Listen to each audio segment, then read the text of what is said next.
Hello, BookTube. I have an apology to make. First and foremost, it has been 2 weeks since my last video, and that is pretty shameful. I am sorry. The reason for this is because I've been waiting to do my haul, and I was waiting for all my books to arrive. 2 of them still haven't arrived, but I thought, gotta do it today, so they'll be in the next haul anyway. So it's been a big book buying month. I'm beginning to realise I do need to stop buying because I physically have no room on my shelf. I mean, these have been piled up on top waiting for a haul, but I don't know where I'm going to put them afterwards. But anyway, let's get into it. The first book I bought this month was Margaret Atwood's Cat's Eye. Shamefully realised after I bought this that I already have read it and already own it, but these things happen. I only bought it because it was in a charity book sale at work, and there wasn't really anything else that was appealing to me. It was all sort of gardening books and whatnot. So yeah, got this. I mean, it's a nice hardback copy, so still nicer than the one I've got, which is only a paperback. It was only £1, so can't complain. This is basically about, it's more one of Margaret Atwood's more literary books, and it's about her 2 girls and their friendship when they are children, and one of them's quite overpowering of the other, who is the narrator, and it's sort of a bit of resentment there, and it's an interesting look at relationships between girls, because I think there is a lot of resentment in friendship with girls, and there's a lot of jealousy and competition, and yeah, things can get a bit odd. But anyway, it's quite good. It's really nice writing. It's not so much plot based, it's just really lovely Margaret Atwood writing, and yeah, it's good. I wouldn't recommend it if you like plot-based books, because it was a bit lacking in that sense, but it is a more, as I say, literary approach to things. Next, I bought Samantha Shannon's The Bone Season. I picked this up because the paperback has just come in at work, and it was £3.50, and I thought, why not? Everybody was raving about this a while back, and yeah, basically just sounds like a bit of a code-breaking situation. It's about 19-year-old Paige, and her job is to break into people's minds, apparently. She's a clairvoyant, so I think she kind of helps solve crimes or some such thing. But anyway, yeah, sounds like a good, fast summer read, so that'll be good. Then I'll start with this one. I bought Wanda by R.D. Palacio, because everybody's been raving about this, and I wasn't going to bother, because a lot of the time people rave about books about, like, kids with disabilities or whatever, and I'm a bit like, about them. But I saw it at work in the 2 for £7. I also bought Maze Runner by James Dashner in that 2 for £7 deal, which again I wasn't going to bother buying because I've heard very mixed reviews, and actually in the end I thought they're both in the deal, so I'll buy them. This one is about a boy with a facial disfigurement, I believe, and how he deals with his life, basically, and everybody's been saying it's absolutely beautiful, so that'll be interesting thing to read. And Maze Runner, from what I can tell, is a dystopian, kind of Hunger Game-esque, a must for the fan of Hunger Games, it says on the top there, and from what I can gather, it's about a group of teenagers who, they find themselves in a maze, and they can't remember how they got there, or what they need to do. They just, I think, set out about escaping, and yeah, I've heard very mixed reviews about this. At first I heard a few people saying it was amazing, but the majority of people have said it's a bit of a disappointment, so I'm not holding my hopes up for that, but I think it will be, again, a nice easy read. And then I thought that was going to be it for this month, but then I thought I'd just go to Book Depository and try and lessen my wish list a little bit, which is at 15 pages.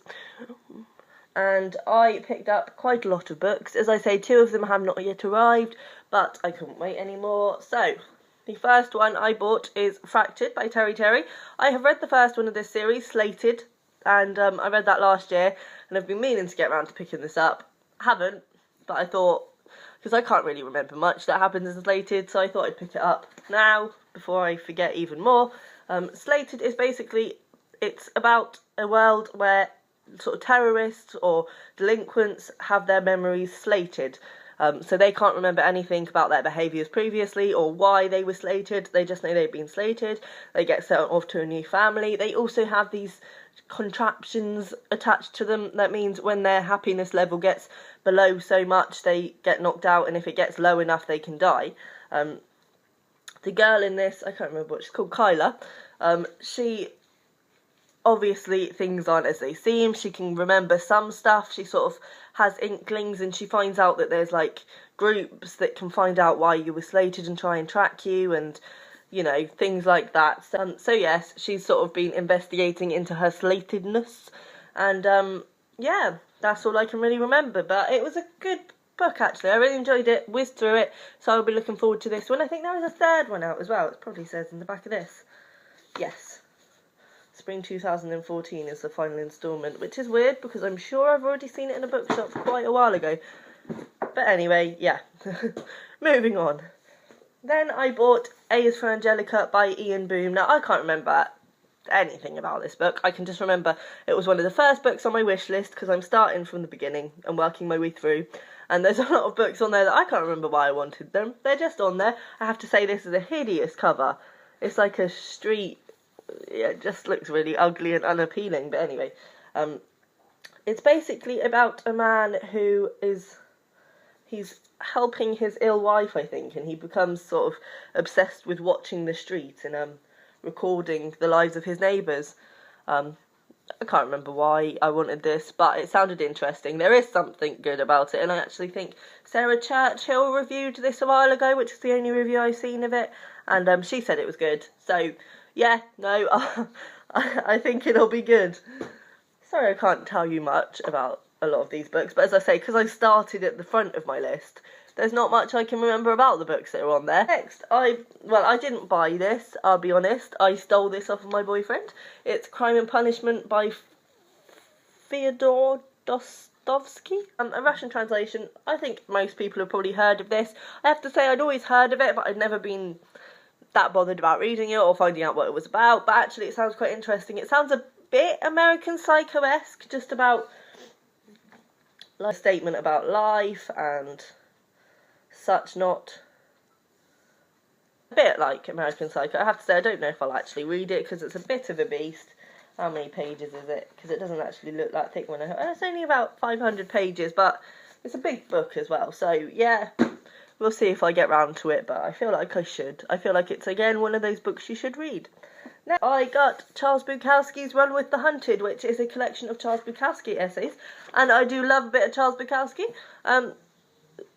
That's about all I can say about this. I think it's just like a collection of his best works in the view of the person, and I think they do sort of come together to make a story because it's put in chronological order of when in his life he wrote that, not necessarily publication date, but it flows with his life. So yeah, that'll be interesting. If anybody's read this, please let me know. Is it better to read it all in one, or shall I read snippets here and there? Because I'm undecided. As it is sort of all separate stories and essays, I don't know whether to read it just picking it up here and there, or if it works as a full-blown story. So let me know, please. Then I picked up Robert Rankin's The Hollow Chocolate Bunnies of the Apocalypse. I saw this on Mercedes Mercy's Bookish Musings, and I thought it sounded hilarious. It basically, from what I can tell, is it's Toyland, so it's all like teddy bears and toys, and I believe they're solving a mystery, or it's like a teddy bear detective situation. That's what I think, anyway. So, yeah, sounds really good. I have to say, I couldn't find it very easily, and it was pretty expensive. So I don't know why that was, but it was worth it, because it sounded really good. So, yes, that happened. Then, I know I'm a bit behind the bandwagon on this, but I picked up Splintered by A.G. Howard, and this, I have to say, is gorgeous. I had to get the hard copy, just because I knew that this happened. That is pretty. Oh, and it's so shiny and just, I like to stroke it. Yes, for anyone who doesn't know, and there's probably not many of you that don't, this is about one of Alice in Wonderland's descendants, and she's gone back to Wonderland to fix the mayhem that Alice caused, because it's sort of running in a line of madness in the females of this family because of all the stuff Alice did in Wonderland. When you think about it, she did kind of mess things up a little bit. So, yes, this is going to be very good. I think it might have to skip to the front of my to-be-read list. Naughty, I know, but I'm already behind enough. I feel I should catch up. Then, as if that weren't enough, I went into town and more books happened. Yeah. So, First, I picked up Anne of Green Gables by L.M. Montgomery. I have never really been that interested in reading this, but I think Charlie Reads reviewed it recently and said it was really sweet and good. And yeah, I think it would just be a nice read. I have to say, hideous cover I got, but I saw it in a charity shop and I had only just seen the book review, so I thought, oh, I'll get it. Then I picked up 2 Ernest Hemingways. I have A Movable Feast and Winner Takes Nothing. Or Winner Take Nothing. I've already started A Movable Feast and I'm loving it. I have to say, I did not think this book was this small. It is tiny, like, really tiny. It's like 120 pages long, and it's really small as well. But yeah, it's basically a collection of Ernest Hemingway's work while he was in Paris, and just, yeah, talks about his life as a writer, blah, blah, blah, blah.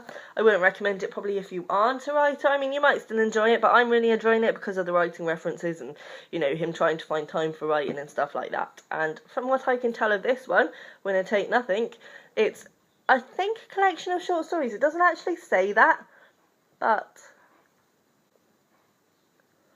I believe it is. Yeah, it sounds like it is. It might not be. I might be completely wrong. But anyway, yeah, that's another Hemingway. And then, now I had this on my wish list and I was going to get the gorgeous, like, Stitch edition. I don't know if you've seen that. Really pretty. But then I saw this in a charity shop. It is Black Beauty by Anna Sewell. And it is just really pretty hardback copy. Really nice. It's got pictures in it and it's just pretty. Pretty. So yeah, I've never actually read this. I watched the film years and years and years ago, but I've never read it, which is very strange because when I was a kid I used to love reading books about animals and written from the perspective of animals, and just never read Black Beauty. I think it's probably that the film really upset me, so I thought I wouldn't read the book. So this might be a mistake. The lady in the shop said when I bought it that it always made her cry, so that happened. But, you know, I couldn't resist that, really. And then, I forgot about this one. This has to be my piece de resistance this month. That is The Complete Sherlock Holmes by Arthur Conan Doyle. And look at it. What lovely cloth-bound hardback edition. Now, I saw this in my local bookshop quite a while ago, and it's only $19.99 or something like that. Some stupid price. It might have even been cheaper than that. I mean, for what it is, and it's a big book, and it's just gorgeous. I mean, even on the inside it's gorgeous. And I sort of was tempted to pick it up because I've never actually read any Sherlock Holmes. And I went back in the other day and it was still there and I was just like, that's going to have to happen. Thing is, I don't even feel bad about that one because it's like, I would pay £20 for a hardback that wasn't really special if it was this size, because they are pricey things. So to pay £20 for a gorgeous one that's going to sit on my shelf forevermore, I really am not feeling guilty about that. And it will be good to read them as well, because I have been meaning to get around to it. So that's positive. And then this was my last one, and it's a bit of a naughty buy because I've never heard of it. I don't have a clue what it's about. In fact, I actually looked it up and it seems like it's the second in the series, which is great. But I saw it in a charity shop and it was just, there was nothing else I wanted. And I have this thing, I don't like leaving a shop empty-handed. So I picked it up and it was really pretty. It is Catriona by Robert Louis Stevenson. And look, it's in a lovely slipcover. And if we pop it out, it looks like this. Isn't it lovely? So yeah, I might not ever actually read this, but it was nice. It was pretty. Yeah, everyone's had a right go at me about this, but I don't care. I'm really not bothered. Hopefully I'll be able to pick up the first one in this, because it sounds, from what I can tell, like you can't really read this one without reading the first one, but there we go, that happened. So that's everything, minus obviously the 2 books that haven't come yet. I again apologise for being so absent. I've literally just been waiting for these books and they've been coming in real dribs and drabs, which is strange because I made 2 orders, and actually the one I made afterwards was only 2 books and they came before all the others, but all the others have just come in bits and bobs, which is odd because they normally come generally in one big package. You might get a few stragglers, but yeah, so that was a bit strange and blur. So yeah, I'm sorry. glad to be back, and yeah, bye.